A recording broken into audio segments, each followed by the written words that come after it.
Dampak penggunaan bahasa gaul di kalangan remaja. Presentasi ini disusun oleh Romian Hasibarani untuk kepentingan ujian akhir semester filsafat bahasa. Pengertian bahasa gaul. Bahasa gaul adalah bahasa khas remaja yang kata-katanya dibuat sedemikian rupa sehingga hanya dapat dipahami oleh kalangan remaja saja. Sebenarnya bahasa gaul sendiri sudah ada sejak lama. Namun penyebutan istilah bahasanya yang berbeda. Dahulu bahasa gaul lebih dikenal sebagai bahasa prokem. Bahasa prokem ini populer sekitar tahun 1980 dan awalnya bahasa gaul digunakan oleh kelompok-kelompok tertentu. Penggunaan bahasa gaul di kalangan remaja tidak hanya sekedar tren, tetapi juga mencerminkan identitas kelompok dan budaya mereka. Remaja menggunakan bahasa gaul sebagai alat untuk memperkuat ikatan sosial dan menunjukkan keberadaan dari generasi sebelumnya. Meskipun terkadang sulit dimengerti oleh orang dewasa, bahasa gaul menjadi wujud kreativitas dan inovasi linguistik yang dihasilkan perkembangan zaman. Beragam bahasa gaul remaja memiliki ciri khusus. Ciri khusus dari bahasa gaul adalah singkat, lincah, dan kreatif. Kata-kata menggunakan cenderung pendek, sementara kata yang agak panjang akan diperpendek melalui proses morfologi atau menggantikannya dengan kata yang lebih pendek lagi. Faktor-faktor pendukung maraknya bahasa gaul di kalangan remaja. Yang pertama, pengaruh lingkungan. Pada umumnya, remaja mempelajari atau menerapkan bahasa gaul dari percakapan orang-orang di sekitarnya, baik itu teman atau keluarga. 2.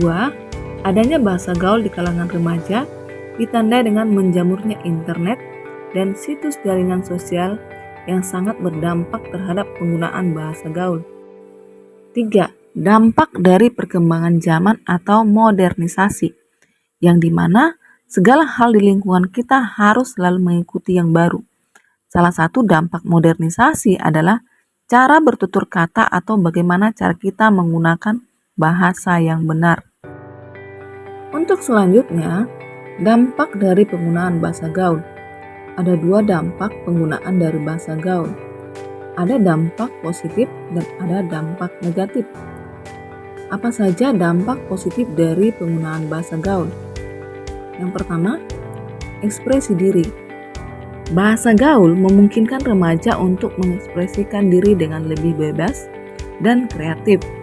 Remaja dapat menggunakan kata-kata atau frasa yang unik dan tidak konvensional untuk menyampaikan pikiran dan perasaan mereka. Yang kedua, pemersatu. Bahasa gaul dapat menjadi alat pemersatu bagi remaja.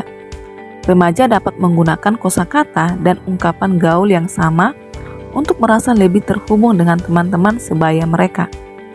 Ini dapat memperkuat ikatan persahabatan dan rasa solidaritas di antara mereka. Yang ketiga, kreativitas. Bahasa gaul seringkali menciptakan kata-kata baru atau mengubah makna kata yang sudah ada. Hal ini dapat merangsang kreativitas remaja dalam menciptakan sesuatu yang baru dan berbeda. Remaja dapat mengembangkan kosakata mereka dan berpikir di luar kotak. Dampak positif yang terakhir yaitu penyesuaian sosial. Menggunakan bahasa gaul dapat membantu remaja untuk lebih mudah beradaptasi dengan lingkungan sosial mereka. Remaja dapat lebih memahami dan mengikuti percakapan yang menggunakan bahasa gaul, sehingga membuat mereka lebih termasuk dan diterima dalam kelompok teman sebaya. Yang berikutnya adalah dampak negatif. Selain dampak positif, bahasa gaul juga dapat memiliki beberapa dampak negatif bagi remaja. Dampak negatif bahasa gaul bagi remaja yaitu yang pertama, kesulitan dalam komunikasi formal. Remaja yang terlalu sering menggunakan bahasa gaul dapat membuat remaja tersebut kesulitan dalam berkomunikasi secara formal, terutama dalam situasi seperti wawancara kerja atau presentasi di depan umum. Remaja sudah terbiasa menggunakan kosakata yang tidak pantas atau tidak sesuai dengan norma bahasa yang lebih baku. Dampak negatif yang kedua adalah miskomunikasi. Bahasa gaul seringkali memiliki makna yang ambigu atau berbeda dari makna sebenarnya. Ini bisa menyebabkan miskomunikasi antara remaja dan orang lain, terutama jika mereka tidak memiliki pemahaman yang sama tentang kosakata bahasa gaul yang digunakan. Dampak negatif yang ketiga adalah pengabaian norma bahasa yang baku. Terlalu fokus pada bahasa gaul dapat menyebabkan remaja mengabaikan norma bahasa yang baku. Remaja mungkin tidak memperhatikan tata bahasa yang benar, penggunaan kata yang tepat, atau pengucapan yang jelas. Hal ini dapat berdampak negatif pada kemampuan komunikasi mereka secara keseluruhan. Pengaruh bahasa gaul yang terakhir adalah pengaruh budaya negatif. Bahasa gaul seringkali mencerminkan tren dan budaya populer. Terlalu terpaku pada bahasa gaul dapat membuat remaja terpengaruh oleh budaya yang mungkin tidak selalu positif, serta penggunaan kata-kata kasar, penghinaan, atau budaya konsumerisme yang berlebihan. Contoh-contoh bahasa gaul di kalangan remaja. Banyak sekali kata-kata atau bahasa gaul yang dipergunakan oleh remaja pada sekarang ini. Contohnya seperti kece atau gak jelas, kemudian gercep atau gerakan cepat. Dan ada juga bahasa gaul yang sangat populer di antara remaja, yaitu bucin atau budak cinta. Saya akan lanjut mengenai pengaruh bahasa gaul terhadap bahasa Indonesia. Masyarakat dan generasi muda sudah banyak yang memakai bahasa gaul. Nah, bahasa gaul ini memiliki pengaruh terhadap bahasa Indonesia. Apa saja pengaruhnya?